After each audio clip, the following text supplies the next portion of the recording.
Thời Pháp thuộc, tuyến đường sắt đi Đồng Đăng Lạng Sơn khởi hành từ Ghé Đơ Hà Nội, dân gian gọi là ga Hàng Cỏ. Ga được xây dựng từ năm 1899 đến năm 1902, theo phong cách tân cổ điển. Quang cảnh sân ga và cột cờ Hà Nội ở phía xa bên phải.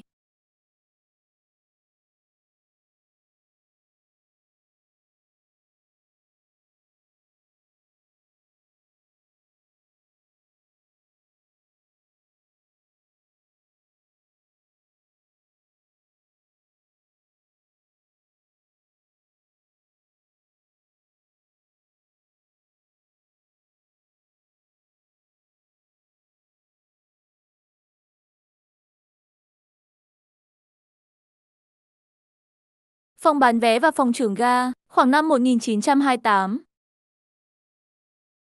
Giao cắt đường sắt và đại lộ Víu Gì Nỉ È, nay là đường Điện Biên Phủ Hà Nội, vào những năm 1920. Đường sắt trên cao chạy dọc theo phố Phùng Hưng, dài khoảng 900 mét. Gồm các vòng cuốn bằng đá, tạo thành đường dẫn lên cầu Đù Mè, tức cầu Long Biên ngày nay. Cầu hoàn thành năm 1902, ban đầu chỉ có đường sắt ở giữa, hai bên là lối đi dành cho người đi bộ và xe thô sơ, trạm dừng để đón trả khách khu vực phố cổ, thường gọi là ga đầu cầu, ga Long Biên ngày nay. Ảnh chụp vào những năm 1920. Đầu cầu phía Gia Lâm, khoảng năm 1910.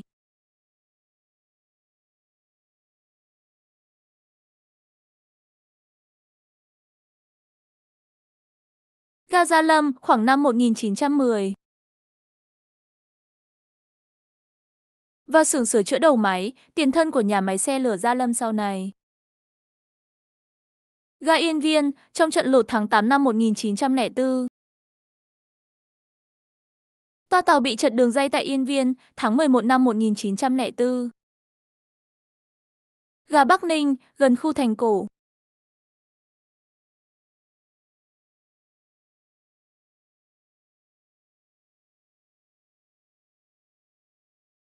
Đoàn tàu chạy ngang qua khu thành cổ và nhà thờ chính tòa Bắc Ninh. Ga Thị Cầu, bưu ảnh chú thích nhầm là Phủ Lạng Thương.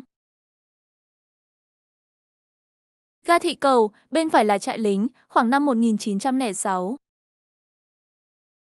Ga Thị Cầu, khoảng năm 1930. Cầu đường sắt đáp cầu.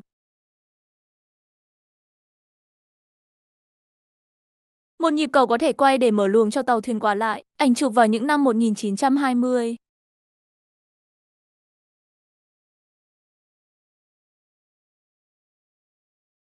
Nhà máy gạch bên sông Cầu. Bến tàu thuyền bên sông và câu lạc bộ lính Pháp. Đường sắt tại Bắc Ninh bị hư hại do mưa lũ. Cầu qua sông Thương, ảnh chụp từ giải đất được gọi là bán đảo Mỹ Độ. Nơi có ngôi miếu cổ và đài tưởng niệm lính Pháp trận vong, ảnh chụp vào khoảng năm 1906. Người dân qua lại bán đảo bằng cây cầu gỗ. Hai bên đường sắt là lối cho người đi bộ và đầu cầu có lô cốt kiểm soát. Bến thuyền với cầu bằng tre nửa bắc ra sông. Ga Phủ Lạng Thương, khoảng năm 1910. Ga Phủ Lạng Thương, những năm 1920. Phủ Lạng Thương vốn là một phủ thuộc Kinh Bắc, trở thành tỉnh lỵ của Bắc Giang từ năm 1895.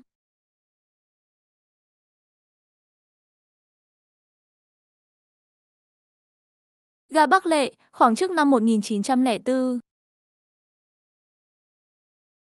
Đường sắt tại Bắc Lệ chạy ngang qua khu vực đồn binh, ảnh chụp vào khoảng năm 1908. Ga Than Muội, từng nằm trên địa phận xã Quang Lang Đồng Mỏ, nay ga không còn tồn tại. Một ga chưa rõ tên. Cầu qua sông Kỳ Cùng, khoảng năm 1915.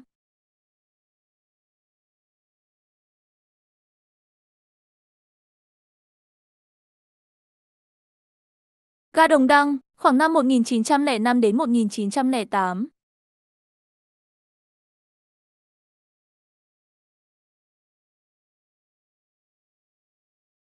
chạy lính và dãy núi Trường Thành phía trước ga, khoảng năm 1911. Ga Đồng Đăng khoảng năm 1913.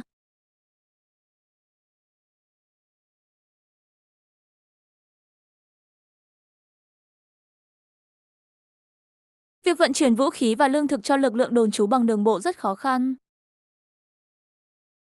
Vì vậy, người Pháp quyết định xây dựng tuyến đường sắt từ Phủ Lạng Thương đi Lạng Sơn để phục vụ mục đích quân sự và mở rộng ảnh hưởng tới các vùng đất phía Nam Trung Hoa. Tuyến đường dài 103 km, gần như song song với đường bộ, sử dụng đường dây khổ hẹp 0,6 m. Được thi công theo từng chặng, từ năm 1890 và hoàn thành vào năm 1894. Tuyến bắt đầu từ ga Phủ Lạng Thương và đi qua các ga Kép, Suối Gành, Chợ Vi, Bắc Lệ, Sông Hóa, Than Muội, Lạng Nắc, Làng Giai, Bản Thi và kết thúc tại ga Lạng Sơn. Một số bức ảnh do kỹ sư Louis Vola chụp trong quá trình thi công đoạn từ Lạng Nắc đến Lạng Sơn.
Quá trình thi công gặp nhiều trở ngại do khí hậu khắc nghiệt, điều kiện địa chất phức tạp và cả những vụ tập kích của các toán cướp. Cuối cùng, chuyến tàu đầu tiên đến ga Lạng Sơn vào tháng 12 năm 1894.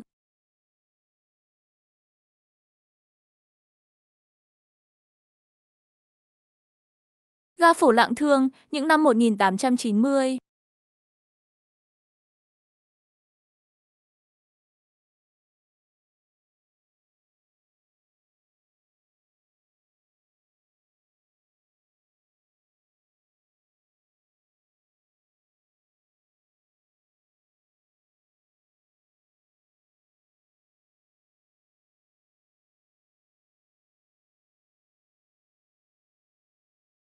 Một võ quan nhà Thanh đi thăm tuyến đường sắt tại ga Phủ Lạng Thương khoảng năm 1896.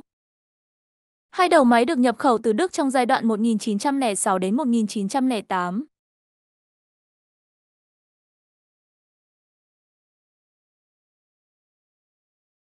Ga Bắc Lệ, những năm 1890. Cầu Sông Hóa, khoảng năm 1895. Ga Trung Chuyển, đội lính bản xứ trên một toa hạng 3. Ga Than Muội, những năm 1890. Đoàn tàu với đầu máy đơ cô Vìn Lè, ảnh chụp vào khoảng những năm 1890. Cầu qua sông Kỳ Cùng, khoảng năm 1894. Trong giai đoạn từ 1890 đến 1895, 8 đầu máy đớ cô Vìn Lè đã được trang bị cho tuyến đường này. Ga Đồng Đăng, khoảng năm 1895. Toa xe hạng 3 và hạng 4, những năm 1890. Từ năm 1899 đến 1902, tuyến đường được nâng lên khổ 1 mét, kết nối với Hà Nội và pháo đài Đồng Đăng, nơi quân Pháp đồn trú. Từ năm 1906 đến 1909, tuyến nối dài đến Nam Quan. Tổng chiều dài toàn tuyến là 167 km, chuẩn bị cho việc kết nối với mạng đường sắt Trung Hoa, đi Nam Quan, Nam Ninh, Quảng Châu. Ga Nha Trang, nhánh rẽ Đồng Đăng Nha Trang dài 16 km, phục vụ mục đích quân sự và khai thác tài nguyên được tiếp tục thi công đến năm 1921.